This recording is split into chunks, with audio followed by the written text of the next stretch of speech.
दूरबीन से मोहल्ले के घर घर में झांकने वाली सास। शाम के सुहाने समय में सूरज धीरे धीरे ढल रहा होता है। वहीं आसमान में सिंदूरी रंग बिखरा रहता है। जहां घर के सामने एक छोटे और सुंदर बागीचे में नीम के एक बड़े पेड़ की घनी छांव में बेंत की 2 कुर्सियां और एक छोटी मेज रखी हुई होती है, जिस पर निर्मला और उसकी नई बहू अंजलि बैठकर चाय पी रही होती हैं। अंजलि बड़े प्यार से निर्मला के कप में चाय डाल रही थी। रहने दो बहू, बस इतनी काफी है। ज्यादा चाय पीने से भी रात को भूख मर जाती है। तू भी ले ले। जी मम्मी जी, मैंने ले ली है। आज मौसम कितना अच्छा है ना, हल्की हल्की ठंडी हवा चल रही है। हाँ मौसम तो ठीक है, पर बता बहू, तुझे अपना ये ससुराल कैसा लगा? अभी तो आए हुए तुझे सिर्फ 15 दिन ही हुए हैं। यहाँ मन लगा या नहीं? मम्मी जी, ससुराल तो बहुत ही प्यारा है। मुझे तो ऐसा लगा ही नहीं कि मैं किसी दूसरे घर में आई हूँ। आपने और पापा जी ने मुझे बिल्कुल बेटी जैसा प्यार दिया है। ये तो अच्छी बात है। और यहाँ के आसपास का माहौल कैसा लगा? मम्मी जी, मुझे तो ये मोहल्ला भी बहुत अच्छा लगा। यहाँ के लोग, यहाँ का वातावरण, सब कुछ बहुत शांतिपूर्ण और अच्छा है। ऐसा लगता है जैसे सब एक परिवार की तरह रहते हैं। यहाँ के लोग ना बहुत स्वीट है। बहू, इतनी जल्दी तारीफ मत करो। अभी तो तुमने सिर्फ सतह देखी है। जो जैसा दिखता है वो वैसा होता नहीं है। हकीकत कुछ और ही होती है। आप ऐसा क्यों कह रही है मम्मी जी? सब तो इतने अच्छे से मिलते हैं। वो सामने वाली मिश्रा आंटी हो या वर्मा अंकल, सब कितने सभ्य लगते हैं। सभ्य होना और संस्कारी दिखना 2 अलग बातें हैं। इस मोहल्ले के हर घर की दीवारों के पीछे एक अलग ही कहानी चल रही होती है, जो बाहर वालों को नहीं दिखती। तभी उनके सामने वाले घर का गेट खुलता है। शर्मा जी हाथ में खाली झोला लेकर बाहर निकलते हैं। वो इधर उधर देखते हुए बाजार की तरफ बढ़ने लगते हैं। तभी निर्मला उन्हें देखते ही कहती है, अरे शर्मा जी प्रणाम, बाजार जा रहे हैं क्या? जी हाँ निर्मला बहन जी, बस थोड़ा सब्जी वब्जी लेने जा रहे थे। अच्छा, वैसे शर्मा जी आज चेहरे पर बड़ी चमक है। गुलाब जामुन का स्वाद कैसा था? बड़े मजे से खा रहे थे आप? निर्मला की बात सुनकर शर्मा जी एकदम ठिठक जाते हैं। उनके चेहरे का रंग उड़ जाता है और वो पसीने पसीने हो जाते हैं। आप ये क्या कह रही हैं? कौन सा गुलाब जामुन? मैंने कुछ नहीं खाया। अरे अब छोड़िए भी शर्मा जी, मैं तो बस स्वाद पूछ रही थी। जाइए सब्जी ले आइए, वरना देर हो जाएगी। अरे इसे कैसे पता चला? मैंने तो दरवाजा और अलमारी के पीछे छिपकर खाया था। क्या इसकी आंखें दीवार के आर पार देख लेती हैं? शर्मा जी बिना कुछ बोले तेज कदमों से वहाँ से निकल जाते हैं। वहीं अंजलि अपनी सास को बड़े अचरज से देखते हुए कहती है, मम्मी जी, आप ये क्या कह रही थी? आपने कब शर्मा जी को गुलाब जामुन खाते देख लिया? वो तो कह रहे थे कि उन्होंने कुछ नहीं खाया। बहू, मैंने तुझसे कहा ना कि जो जैसा दिखता है वैसा होता नहीं है। हकीकत कुछ और ही होती है। बस मैंने हकीकत बताई और वो चौंक गए। पर मम्मी जी, वो तो उनके घर के अंदर की बात होगी। आप उनके घर तो गई नहीं थी, फिर आपको कैसे पता चला? बस पता चल जाता है बहू, मेरी नजरें बहुत तेज है। तू चाय पी, ठंडी हो जाएगी। अंजलि खामोश हो जाती है, पर उसके मन में कई सवाल उठते हैं। वो देखती है कि उसकी सास का व्यवहार मोहल्ले वालों के प्रति थोड़ा अजीब है। वो लोगों से ऐसी बात करती है जो उन्हें असहज कर देती है। अगले दिन सुबह अंजलि रसोई में चाय बनाकर ट्रे लेकर हॉल में आती है, जहां निर्मला, उनके पति और बेटा बैठे होते हैं। लीजिए, गर्मा गर्म चाय तैयार है। पापा जी, आपके लिए बिना चीनी वाली, और अमित आपके लिए कड़क चाय। जिसके बाद विवेक चाय पीते हुए, वाह भाई वाह बहू, चाय तो तुमने बहुत अच्छी बनाई है। स्वाद एकदम लाजवाब है। सच में अंजलि, ना चीनी कम है ना चाय पत्ती ज्यादा, एकदम परफेक्ट बैलेंस है। और सबसे बड़ी बात तो ये है कि ना ही गैस की खपत ज्यादा हुई है। बहू को पता है कि चीजें कैसे सलीके से इस्तेमाल की जाती है। अंजलि मुस्कुराकर रसोई में चली जाती है और दोपहर का खाना बनाने में लग जाती है और फिर खाना बनाकर सभी को परोसती है। खाना देकर विवेक, खाने की खुशबू से ही भूख बढ़ गई है। बहू, तुमने तो भाई कमाल कर दिया। सभी खाना खाते हैं। वहीं खाना खाते हुए निर्मला, अच्छा है बहू, आज खाना खाकर मुझे यकीन हो गया कि हमने जो अपनी बहू लाने का फैसला किया था वो फैसला बिल्कुल सही था। वैसे तुम्हारे बारे में मैंने सब कुछ पहले ही पता कर लिया था। अरे मम्मी जी, वो तो रिश्ता जोड़ने से पहले सभी जानकारी पता करते ही है। इसमें कौन सी बड़ी बात है? नहीं बहू, जो जानकारी मेरे पास थी वो शायद किसी और के पास नहीं होगी। अंजलि निर्मला की बात का असली मतलब नहीं समझ पाती और बस मुस्कुरा देती है। अगले कुछ दिनों तक अंजलि एक बात नोटिस करती है। जैसे ही शाम के 4 बजते हैं, निर्मला अपनी दिनचर्या बदल देती है।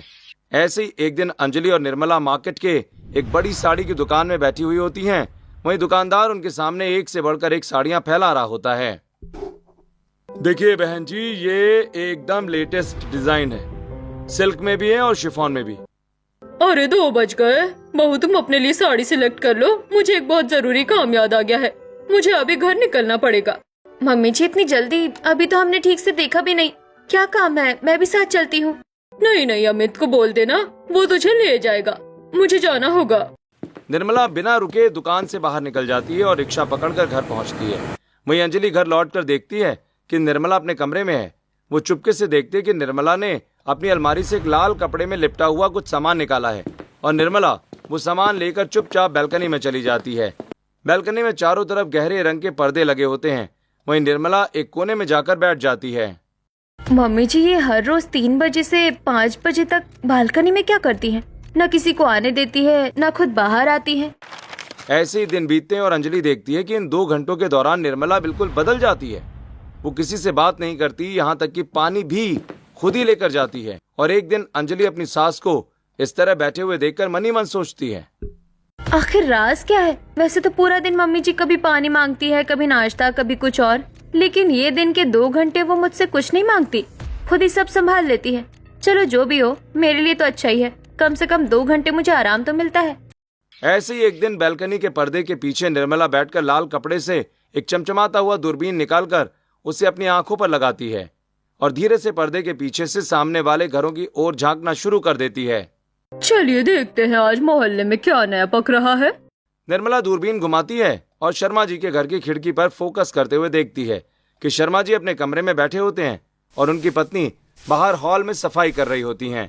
तभी शर्मा जी धीरे से अपनी अलमारी खोलते हैं और उसके पीछे छिपाकर रखे हुए गुलाब जामुन का डिब्बा निकालकर बार बार दरवाजे की तरफ देखते हैं कि कहीं उनकी पत्नी ना आ जाए। ओहो मिस्टर शर्मा जी, आपको नहीं पता कि मैं सब देख रही हूँ। बेचारी मिसेस शर्मा इतना कोशिश करती है आपके लिए, इतना मेहनत से शुगर फ्री खाना बनाती है ताकि आपकी शुगर न बढ़े, और आपको देखो क्या मजे से गुलाब जामुन और रसगुल्ले निपटा रहे हैं। निर्मला मजे लेकर ये देखती है, उसे एक अजीब सी संतुष्टि मिलती है। अच्छा है, मुझे मोहल्ले के सभी लोगों के राज पता है, तभी तो मैं मोहल्ले में सिर उठा के चल सकती हूँ और हर किसी को उसकी बात का जवाब दे सकती हूँ। जानकारी ही तो ताकत है। निर्मला फिर अपनी दूरबीन घुमाती है और इस बार वर्मा जी के घर की ओर देखती है, फिर मिश्रा जी और गुप्ता जी के घरों की ओर। वो हर खिड़की, हर दरवाजे के पीछे झांकने की कोशिश करती है और देखती है कि गुप्ता जी के घर की खिड़की और दरवाजे बंद हैं और वहां फिलहाल कोई हलचल नहीं है। इनके घर में तो अभी सन्नाटा है, लगता है सब सो रहे हैं। वहीं शाम के 5 बजते ही निर्मला अपना दूरबीन वापस लाल कपड़े में लपेटकर अलमारी में छुपा देती है। फिर वो हमेशा की तरह घर के बाहर कुर्सी डालकर बैठ जाती है। वहीं अंजलि उसके लिए चाय लेकर आती है। लीजिए मम्मी जी, आपकी शाम की चाय। शुक्रिया बहू, चाय पीकर बहुत ताजगी महसूस होती है। तभी गली में सब्जी वाले की आवाज सुनाई पड़ती है, ताजी ताजी सब्जियां ले लो, आलू गोभी मटर ले लो। सब्जी वाले की आवाज सुनते ही मोहल्ले की औरतें अपने अपने घरों से बाहर निकलने लगती हैं। शर्मा जी की पत्नी भी बाहर आती हैं। वहीं निर्मला उन्हें देखकर मुस्कुराती है। भैया कैसी सब्जी लाते हो आप? आपको पता है ना कि मैं इनके लिए रोज करेले का जूस और करेले की सब्जी बनाती हूँ, फिर भी इनका शुगर लेवल कंट्रोल में नहीं आ रहा है, हर बार रिपोर्ट बड़ी हुई आती है। बहन जी, इसमें मैं क्या करूं? मैं सब्जियां उगाता थोड़ी ना हूं, मैं तो मंडी से लाकर बेचता हूं। अब आपके पति की शुगर कंट्रोल नहीं है तो इसमें हमारा क्या कसूर है? जरूर वो चुपके चुपके कुछ मीठा खाते होंगे। ऐसे कैसे बात कर रहे हो भैया? मेरे घर में तो चीनी का एक दाना तक नहीं है। मैं इस बात का पूरा ध्यान रखती हूँ कि वो बाहर कुछ ना खाए, फिर भी ये शुगर क्यों बढ़ रही है? निर्मला ये सब सुन रही है। उसे पता है कि शर्मा जी अलमारी के पीछे क्या करते हैं, लेकिन वो कुछ नहीं बोलती। वो बस एक रहस्यमयी मुस्कान के साथ अपनी चाय पीती रहती है। ये देखकर अंजलि मन ही मन, मम्मी जी कितनी शांत है, जबकि शर्मा आंटी इतनी परेशान है। क्या वाकई मम्मी जी को कुछ पता है या सिर्फ वो अटकलें लगाती है? ऐसे कुछ दिन बीतते हैं। अंजलि अब अपनी सास की हरकतों पर बारीक नजर रखने लगती है, पर वो कुछ पता नहीं कर पाती। और एक रात जब सब सो चुके होते हैं, लेकिन निर्मला के कमरे की लाइट अभी भी चल रही होती है। निर्मला अपने कमरे में एक नाइट विजन दूरबीन लिए खिड़की के पर्दे को थोड़ा हटाकर बाहर देख रही होती है। वो वर्मा जी के घर की ओर निशाना साधती है। वर्मा जी का बेटा अपने कमरे में किताबों के सामने लैंप जलाकर बैठा होता है। बाहर से देखने पर लगता है कि वो जी तोड़ पढ़ाई कर रहा है। यूपीएससी की तैयारी चल रही है बेटा, जरा करीब से देखें।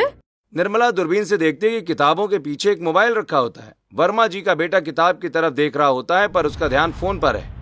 वो वीडियो कॉल पर अपनी गर्लफ्रेंड से बात कर रहा होता है, और जैसे ही उसके पिता कमरे के पास आते हैं वो फौरन फोन छिपा लेता है और मेन लाइट ऑन कर लेता है, और जैसे ही पिता जाते हैं वो फिर लाइट ऑफ करके फोन निकाल लेता है।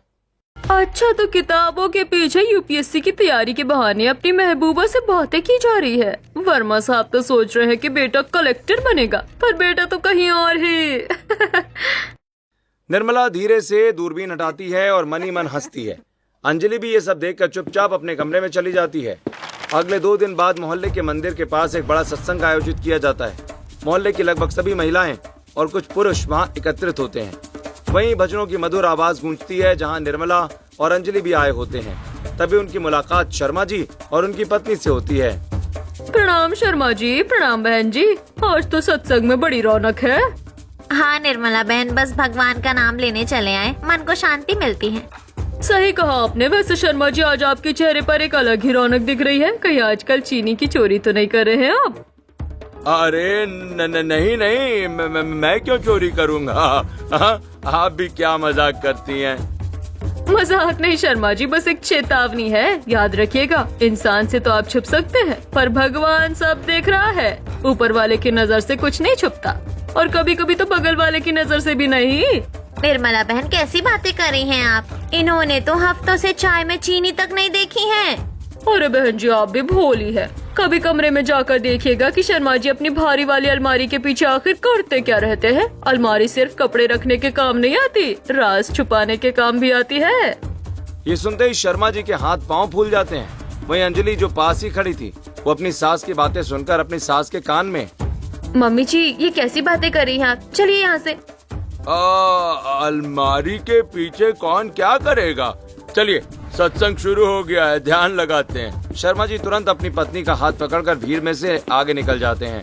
वहीं अंजलि निर्मला को एक तरफ ले जाती है और, मम्मी जी, आपको सबके सामने ऐसी बातें शोभा नहीं देती। किसी के घर में कोई क्या कर रहा है ये हमें बताने की क्या जरूरत है? लोग आपके बारे में क्या सोचेंगे? लोग वही सोचेंगे जो मैं उन्हें सोचने पर मजबूर करूंगी। तू अभी छोटी है बहू, तू नहीं समझेगी। अगले दिन मोहल्ले के चौराहे पर हलचल चल रही होती है।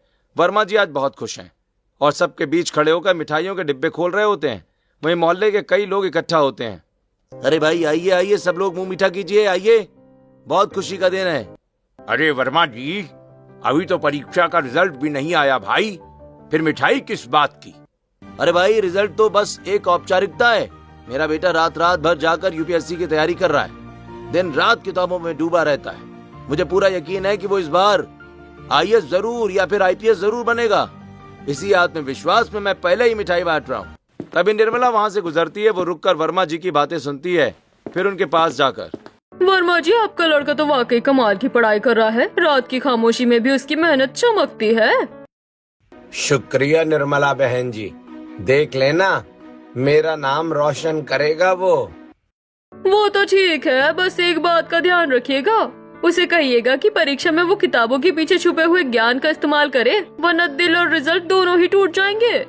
वर्मा जी का बेटा जो पास ही खड़ा था, ये सुनकर सुन्न पड़ जाता है। उसका चेहरा सफेद पड़ जाता है। आंटी, आप क्या बोल रही हैं? मैं किताबों के पीछे क्या करता हूँ? बेटा, जो तुम सोच रहे हो ना, मैं सब जानती हूँ। और हाँ, तुम ये भी ध्यान रखना, मेरी निगाह सब पर है। तुम अपने मम्मी पापा से झूठ बोल सकते हो, दुनिया से छुपा सकते हो, लेकिन मुझसे कोई सच्चाई छुपा नहीं सकते। मेरी नजरें सब जगह रहती है। वर्मा जी का लड़का घबराकर वहाँ से हट जाता है। अंजलि ये सब देखकर मनी मन सोचती है, हे भगवान, मेरी सास कैसी बातें करती है। मुझे तो अब अपनी सास से डर लगने लगा है। ये कोई साधारण महिला नहीं, बल्कि एक चलता फिरता जासूसी नेटवर्क है। इन सब के बाद से अंजलि बहुत सहमी सहमी से रहने लगती है। ऐसे कुछ दिन बीतते हैं और एक दिन अंजलि किचन में काम कर रही होती है। वो बार बार पीछे मुड़कर देखती है कि कहीं निर्मला उसे देख तो नहीं रही। तभी अचानक उसके हाथ से एक चीनी मिट्टी का बर्तन छूटकर फर्श पर गिरता है और चकनाचूर हो जाता है। उफ, ये क्या हो गया? अब अगर मम्मी जी को पता चला तो? कहीं वो अपनी बालकनी से यहाँ तो नहीं देख रही थी? अंजलि जल्दी जल्दी टुकड़े समेटने लगती है। ऐसे ही दोपहर में वो अपने कमरे में कपड़े प्रेस करने बैठती है, पर डर के मारे उसका हाथ कांप रहा होता है। प्रेस ज्यादा गर्म हो जाती है और अमित की एक शर्ट पर हल्का सा जलने का निशान पड़ जाता है। वो बुरी तरह घबरा जाती है। हे भगवान, ये क्या हो रहा है? मुझे ऐसा लगता है जैसे घर के हर कोने में मम्मी जी की आंखें लगी हुई हैं। तभी निर्मला कमरे में प्रवेश करती है। अंजलि एकदम उछल पड़ती है और जलते हुए कपड़े को छुपाने की कोशिश करती है। क्या हुआ बहू, इतनी डरी डरी सी क्यों है? मम्मी जी, सच कहूँ तो आजकल मुझे ऐसा लगता है कि जैसे आपकी 1000 आंखें हैं जो पूरे मोहल्ले में रहती है। आपके पास कोई गुप्त सीसीटीवी कैमरा है क्या? आप हर किसी पर नजर रखती हैं। कहीं ऐसा तो नहीं है कि आपने मुझ पर भी नजर रखी हो? नहीं बहू, तू गलत समझ रही है। तू तो अपने घर की है, मुझे तुम पर नजर रखने की कोई जरूरत ही नहीं है। मुझे तो पता है ना कि मेरे घर वाले कैसे हैं और क्या करते हैं। मेरा ध्यान तो सिर्फ उन मोहल्ले वालों पर रहता है जो बाहर से कुछ और अंदर से कुछ और है। अंजलि को थोड़ी राहत तो मिलती है, पर उसका डर पूरी तरह खत्म नहीं होता। और 1-2 दिन बाद दोपहर के समय निर्मला अपनी बैल्कनी से दूरबीन गुप्ता जी के घर की ओर मोड़कर देखती है कि गुप्ता जी के घर में हाल ही में एक नई बहू आई है। चलिए देखते हैं नई बहू का क्या हाल है। निर्मला दूरबीन से देखती है कि गुप्ता जी की बहू किचन में बहुत परेशान है। उसने स्लैब पर मोबाइल रखा है और यूट्यूब पर गोल रोटी बनाने का वीडियो देख रही है। वो रोटी बनाने की कोशिश तो करती है, लेकिन रोटियां जल जाती हैं और सब्जी में भी काला धुआं निकलने लगता है। तभी वो रोने जैसा मुंह बनाकर अपने फोन में जोमेटो ऐप खोलती है। ओहो, तो ये है आज की पीढ़ी का राज, यूट्यूब से पढ़ाई और जोमेटो से विदाई। थोड़ी देर के बाद एक डिलीवरी बॉय आता है। गुप्ता जी की बहू बड़ी चतुराई से इधर उधर देखती है और पार्सल लेकर किचन में घुस जाती है। वो होटल का खाना अपनी प्लेटों में सजाकर रोटियां गर्म करके डाइनिंग टेबल पर रख देती है। ये सब देखकर निर्मला अपने आप से, चतुर तो बहुत है पर मेरी नजर से नहीं बच सकती। शाम को गुप्ता जी की पत्नी अपनी बहू के साथ निर्मला के घर आती हैं। तब निर्मला गुप्ता जी की पत्नी से, आइए आइए गुप्ता जी की धर्मपत्नी और बहू रानी, कैसी चल रही है गृहस्थी? क्या बताओ निर्मला बहन, मेरी बहू तो साक्षात अन्नपूर्णा है। क्या लाजवाब खाना बनाती है। कल रात को इसने जो रोटी और सब्जी बनाई थी, वैसे तो मैंने अपनी पूरी जिंदगी में नहीं खाई। अरे बहू, इनके लिए भी जरा चाय नाश्ता ला दे। जिसके बाद अंजलि किचन में जाकर थोड़ी देर बाद चाय नाश्ता लेकर आती है। वहीं चाय पीकर गुप्ता जी की पत्नी निर्मला से, इससे अच्छा नाश्ता तो मेरी बहू बना लेती है। बहन जी, आपकी बहू को बोलिए कि वो भी मेरी बहू से आकर कुछ क्लासेस ले ले। हाँ, होटल के खाने और घर के खाने में तो फर्क होता ही है। आंटी जी, आप क्या कह रही हैं? मैं कह रही हूँ कि आपकी बहू के हाथ के खाने में वो होटल वाला स्वाद आता होगा ना, जो सीधा घर पर डिलीवर होता है। मेरी बहू के खाने में वैसा स्वाद कहाँ, वो तो बेचारी खुद मेहनत करती है।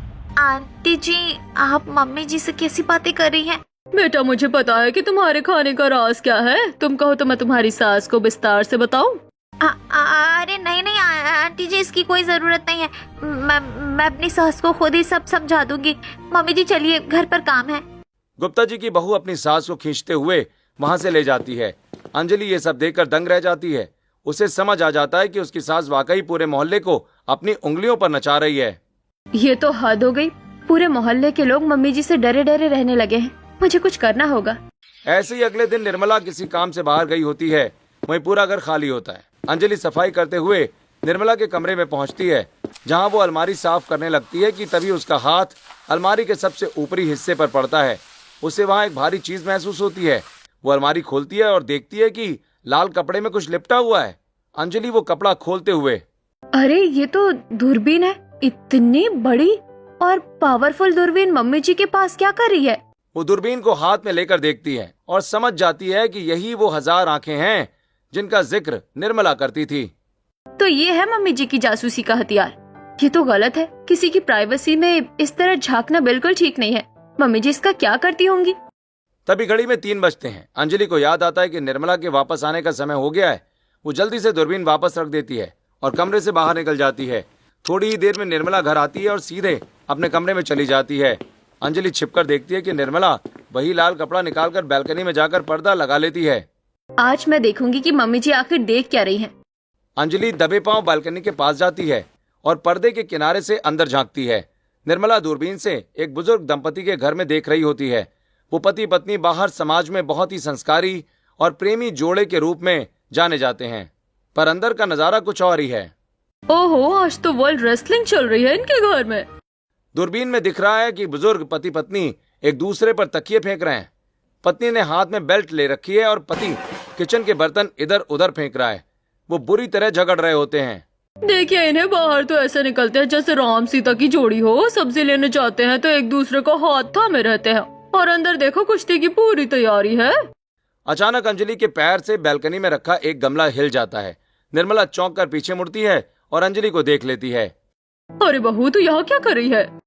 मम्मी जी, मैं बस देख रही थी कि आप यहाँ रोज 2 घंटे अकेले क्या करती हैं, और अब मैंने देख लिया है। तो बताओ, क्या देखा तुमने? मैंने देखा कि आप किस तरह से मोहल्ले वालों के घरों में ताक झाक करती हैं। आपको सबके राज पता होते हैं क्योंकि आप उन्हें छुप कर देखती हैं। हाँ बहू, मोहल्ले में क्या चल रहा है क्या नहीं चल रहा है ये सब पता होना बहुत जरूरी है। तभी तो मोहल्ले में सिर ऊंचा रहता है। कोई हमसे जुबान नहीं लड़ा सकता। जानकारी ही सुरक्षा है। मम्मी जी, आपको ये नजर रखने का शौक कब से आया? मोहल्ले की औरतें गप्पे मारती है, ये तो पता था, पर आप तो प्रॉपर जासूसी कर रही है। बहू, मुझे जासूसी करने का शौक बचपन से ही था। मैं एक जासूस बनना चाहती थी, देश के लिए काम करना चाहती थी, पर मेरी शादी जल्दी हो गई। पूरा जीवन घर गृहस्थी संभालने में निकल गया और मेरा सपना सपना ही रह गया। फिर मैंने देखा कि ये लोग कितने दोगले हैं, तब मैंने ये दूरबीन मंगवाई। अब मुझे इनकी असलियत देखकर अपना समय काटने में मजा आता है।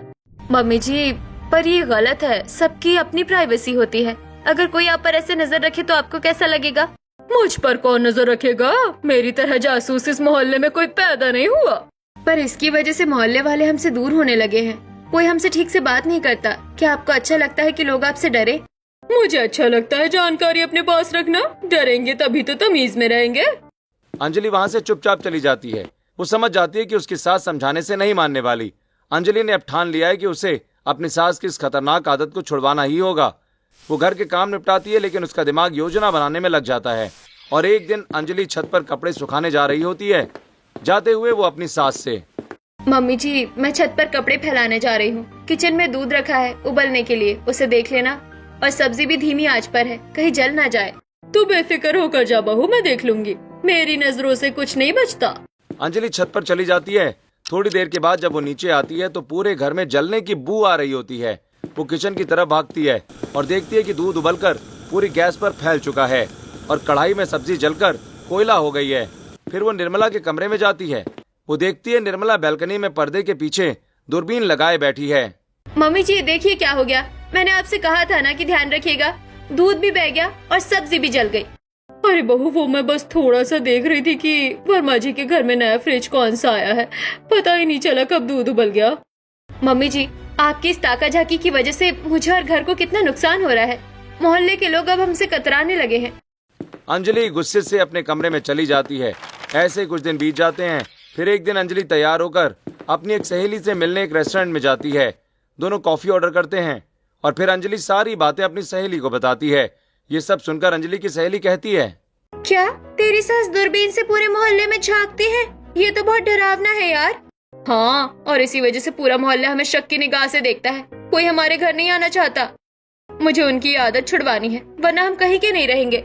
बता, मैं तेरी क्या मदद कर सकती हूँ? जो तू कहेगी मैं वही करूँगी। देख, तुझे बस वही करना है जो मैं कहूँगी। हमें उन्हें उन्हीं के खेल में मात देनी होगी। अंजलि अंकिता को पूरी योजना समझाती है। फिर रात को अंजलि घर लौटती है और चुपचाप अपने कमरे में जाकर फोन पर कुछ काम करने लगती है। वो मोहल्ले का एक फेक व्हाट्सएप ग्रुप बनाती है और उसमें मोहल्ले के कुछ लोगों को जोड़ती है। अगले दिन दोपहर के 3 बजते हैं। निर्मला हमेशा की तरह अपनी बैल्कनी में पहुंचकर दूरबीन निकालती है। वो सामने वाले के घर की बैल्कनी की तरफ फोकस करती है। अचानक वो झिझक जाती है। वो देखती है कि सामने वाले घर की बैल्कनी में कोई लड़की एक बड़ी सी दूरबीन लेकर खड़ी है और सीधा निर्मला की बैल्कनी की तरफ देख रही है। अरे ये लड़की कौन है? ये मेरी तरफ दूरबीन क्यों ताने हुए है? क्या ये भी जासूस है? तभी निर्मला के मोबाइल पर एक नोटिफिकेशन आता है। वो व्हाट्सएप खोलती है। ग्रुप में एक मैसेज वायरल हो रहा होता है, सावधान, हमारे मोहल्ले में एक 3D कैमरा घूम रहा है जो सबकी प्राइवेसी में ताक झांक करता है, सतर्क रहें। मैसेज के नीचे एक धुंधली सी तस्वीर है जिसमें निर्मला बैल्कनी में दूरबीन के साथ दिख रही है। अरे ये किसने किया? ये 3D कैमरा किसे बोल रहे हैं? जरूर ये मोहल्ले वालों की ही हरकत है।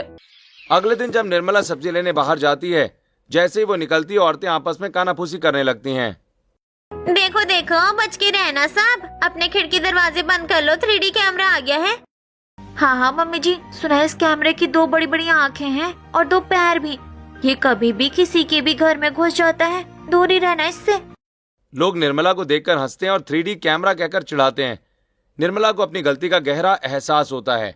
उसे समझ आता है कि जब वो दूसरों के राज खोलती थी तो उन्हें कैसा लगता होगा। वो उदास होकर घर लौटती है। वहीं शाम को पूरा परिवार हॉल में बैठा होता है। निर्मला, क्या हुआ? तुम आज इतनी उदास और परेशान क्यों लग रही हो? हाँ मम्मी, मैंने पहली बार आपको इतना चुप देखा है। मोहल्ले में कुछ हुआ क्या? क्या बताओ बेटा, आज मुझे समझ आया कि मैंने कितनी बड़ी गलती की है। लोग मुझे 3D कैमरा बुला रहे हैं। कोई मुझसे बात नहीं करना चाहता। मम्मी जी, जो आप दूसरों के साथ करती थी आज वही आपके साथ हो रहा है। अब सोचिए, आपकी वजह से लोगों को कितनी मानसिक परेशानी होती होगी। उनकी प्राइवेसी छिन गई थी।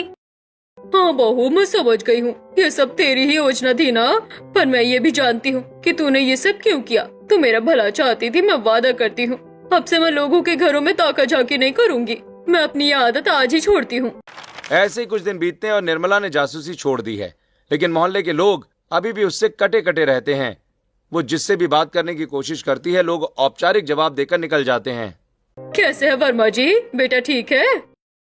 हाँ हाँ, सब ठीक है, बहुत अच्छा हूँ मैं। वर्मा जी तुरंत वहां से निकल जाते हैं। निर्मला को बुरा लगता है। ऐसे ही एक रात निर्मला को नींद नहीं आ रही थी। वो खिड़की के पास खड़ी होती है कि तभी उसकी आदत के अनुसार वो अपनी दूरबीन से बाहर देखती है। उसकी नजर गुप्ता जी की छत पर पड़ती है। अरे, ये गुप्ता जी की छत पर 3-4 आदमी कौन खड़े हुए हैं? सबके मुंह बंधे हुए हैं। ये तो चोर दिखाई दे रहे हैं। निर्मला तुरंत अपनी पुरानी दूरबीन निकालती है और स्थिति साफ देखती है। चोर खिड़की तोड़ने की कोशिश कर रहे थे। ये देखकर निर्मला अपने आप से, अब ये गुप्ता जी को बताना होगा। वो तुरंत गुप्ता जी को फोन लगाती है और फिर पुलिस को भी सूचित कर देती है। वो बैल्कनी में आकर जोर जोर से शोर मचाना शुरू कर देती है। चोर चोर, गुप्ता जी के घर में चोर है। शोर सुनकर मोहल्ले वाले जाग जाते हैं। चोर पकड़े जाने के डर से भागने लगते हैं, पर तभी पुलिस की गाड़ी आ जाती है और उन्हें दबोच लेती है। थोड़ी देर के बाद मोहल्ले के चौराहे पर सब इकट्ठा हो जाते हैं, जहां पुलिस ऑफिसर निर्मला की तारीफ कर रहे होते हैं। वैसे निर्मला जी, आपकी होशियारी से आज एक बहुत बड़ी चोरी होने से टल गई। इस समय शहर में इन 3 चोरों का बहुत खौफ था। आपने बहुत बहादुरी का काम किया है। निर्मला बहन जी, मैं क्या कहूँ, आपकी इस ताका झाकी की आदत से मैं पहले बहुत परेशान था, पर आज आपकी इसी आदत की वजह से मेरे घर का सारा सामान और मेरी इज्जत बच गई। आपका बहुत बहुत शुक्रिया। गुप्ता जी, मुझे भी बहुत खुशी है कि आपके घर चोरी होने से टल गई। जो भी हो, आप लोग पड़ोसी है और आप लोगों की भलाई सोचना भी मेरा ही काम है। माँ जी, आज आपने सचमुच बहुत बड़ा काम किया है। अगर आप ना होती तो आज तो ये गुप्ता जी का घर साफ कर देते और ना जाने कहाँ कहाँ चोरी करते। अगले दिन मोहल्ले में एक मीटिंग बुलाई जाती है। सभी लोग वहां मौजूद हैं। वर्मा जी का बेटा, गुप्ता जी की बहू और शर्मा जी की पत्नी भी वहां हैं। मोहल्ले में सब ठीक है, पर इनकी जासूसी की आदत से प्राइवेसी नाम की कोई चीज नहीं बची है। हाँ, मेरी सास मुझ पर भड़कती है इनकी बातों की वजह से। ये जासूसी बंद होनी चाहिए। इन्हें मोहल्ले की गतिविधियों से दूर रहना चाहिए। भाई नहीं नहीं, किसने कहा इनकी आदत बुरी है? क्या आप भूल गए कि कल रात क्या हुआ? अगर इनकी नजर नहीं होती तो आज मेरे घर में कुछ नहीं बचता। क्या पता मोहल्ले के और कितने घरों पर चोरों की नजर हो। मैं चाहता हूँ कि जासूसी करने के बजाय निर्मला बहन जी मोहल्ले की ऑफिशियल सिक्योरिटी का जिम्मा संभाले। अरे, मुझे भी पहले बुरा लगता था, पर जब से इन्होंने मेरे पति के गुलाब जामुन खाने की बात बताई, तब से मैंने उन पर सख्ती की और अब उनका शुगर लेवल एकदम कंट्रोल में है। ये जासूसी अच्छी भी साबित हो सकती है। मैं चाहती हूँ कि ये जासूसी करती रहे, खासकर मेरे पति की। मोहल्ले वाले तालियां बजाते हैं। निर्मला की आंखों में खुशी के आंसू आ जाते हैं। ठीक है भाइयों और बहनों, अब मैं अपनी जासूसी की नजर दूसरों के निजी जीवन में नहीं बल्कि मोहल्ले की सुरक्षा में लगाऊंगी। अब कोई संदिग्ध इस मोहल्ले में कदम नहीं रख पाएगा। 2 दिन के बाद दोपहर के समय घर में शांति है। लंच करने के बाद सास और बहू अपने कमरे में जाने लगती हैं। निर्मला अपनी अलमारी से लाल कपड़े में लिपटी दूरबीन निकालती है।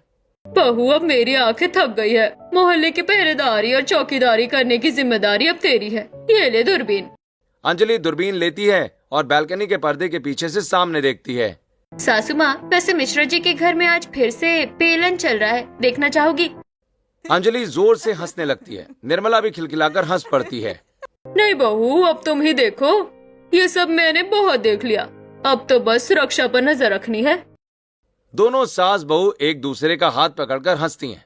कैमरा धीरे धीरे पीछे हटता है और पूरे मोहल्ले का नजारा दिखने लगता है, जहां अब सब सुरक्षित और खुश महसूस कर रहे होते हैं।